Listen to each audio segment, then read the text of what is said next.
Family members and friends are grieving the death of another assault victim. 27-year-old Dave Mueller passed away Sunday afternoon, 8 days after police say he was assaulted and found lying on a sidewalk. He had the best heart and was just so funny and just was genuine and true. Friends remember him as adventurous, kind, and a wonderful person to be around. They say he spent his free time playing sand volleyball at Spikes and ran every marathon he could make it to.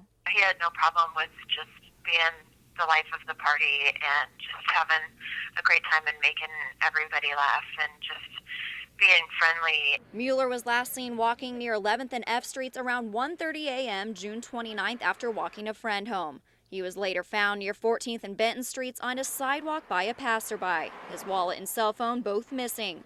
Mueller suffered from multiple skull fractures and was in a coma until his family decided to take him off life support Sunday morning. This all comes 5 days after another assault victim died of his injuries.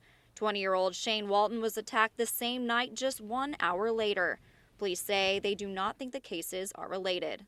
It's been a whirlwind. There's no words that can describe the pain. Then early Sunday morning, a 21-year-old Wahoo man was assaulted and robbed while walking to a friend's house near 22nd and R Streets.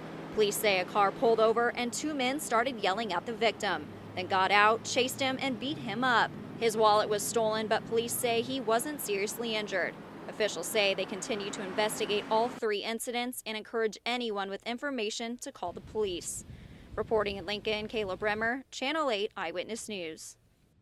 19-year-old Richard McLaughlin III appeared in court Wednesday, charged with 2 counts of felony accessory to second-degree murder and 2 counts of use of a weapon to commit a felony. He's accused of beating 27-year-old David Mueller and 20-year-old Shane Walton in the early morning hours of June 29th. Right now, it does appear that there may be some gang ties into the incidents, and that they may have actually been just looking for some potential victims that may have been out on the street that night.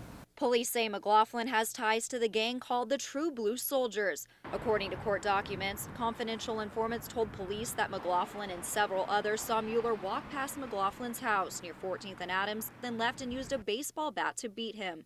Neighbors in the area say they're shocked something like this would happen so close to home. Well, it's a relief that some people are in jail, but it's definitely still scary that there's that kind of people out there. I'm a little uncomfortable, a little unsettling. I think it's absolutely horrible, Court documents go on to say that 1 hour later, a witness near 38th and L Street saw a group attacking Walton with what looked like a bat. A confidential informant also told police that McLaughlin told him or her the next day that he and others assaulted Walton with a bat, then took off in a red pickup truck. McLaughlin was taken into questioning on Saturday and denies that he was involved in either homicide. The investigation continues and other arrests are possible. Reporting in Lincoln, Kayla Bremer, Channel 8 Eyewitness News.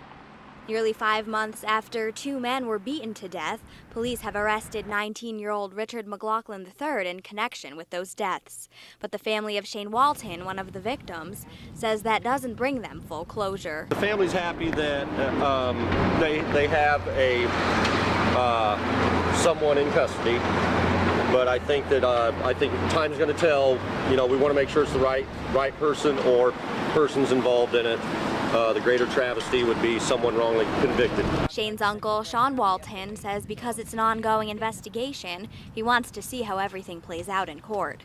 He says each day gets a little easier. We're getting on with our life. You have to. You don't have much of a choice at this point in time. Walton says the hardest part is knowing the death of both his nephew and 27-year-old David Mueller was the result of a senseless act of violence from what police believe is gang-related activity.